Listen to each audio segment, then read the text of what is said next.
என் அம்மா கீழே விழுந்ததுக்கு யாழினி காரணம் இல்லைன்னு தெரிஞ்சா நிம்மதியா இருக்கிற முதல் ஆள் நானா தான் இருப்பேன்.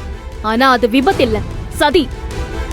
எங்க அம்மாவை கீழே விழ வைக்க யாழினி போட்ட சதி. புனிதா, என்ன புனிதா இது? சதிக்கு தின்னு பெரிய வார்த்தையெல்லாம் பேசாத.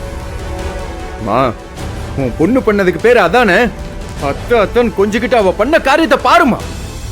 ஏயாழ்னி, ஆளுக்கு உன் மேல குற்றம் சொல்லிட்டு இருக்காங்கடி. நீ வாயை திறந்து சொல்லு, நீ எதுவும் பண்ணலன்னு சொல்லு. நான் எதுவும் பண்ணலமா.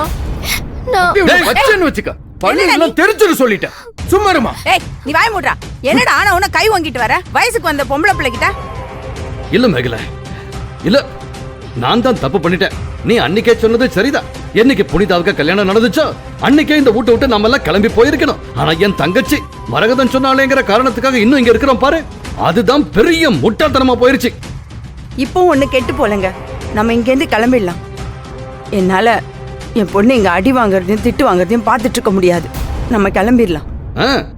உங்களை இங்க இருந்து அனுப்புறது என் நோக்கம் இல்லத்த.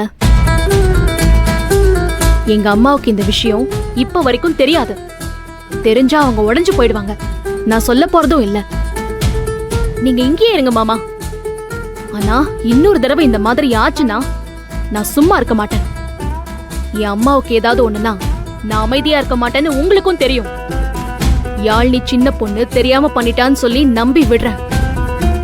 நீ எதுக்கு இப்படி எல்லாம் பண்ணன்னு எனக்கு தெரியல.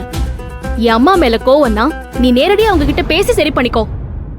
அதை விட்டுட்டு யாரையும் உடல் ரீதியாவும் மன ரீதியாவும் காயப்படுத்தாத. இன்னொரு தடவை இப்படி பண்ண நான் பேசிட்டு இருக்க மாட்டேன். ஜாக்கிரதை.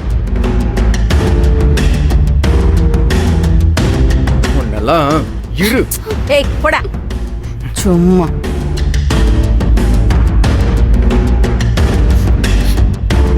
புனிதா பேச்ச கேட்டுக்கிட்டு என்னை எப்படி அடிக்க வரான்னு பாருப்பா.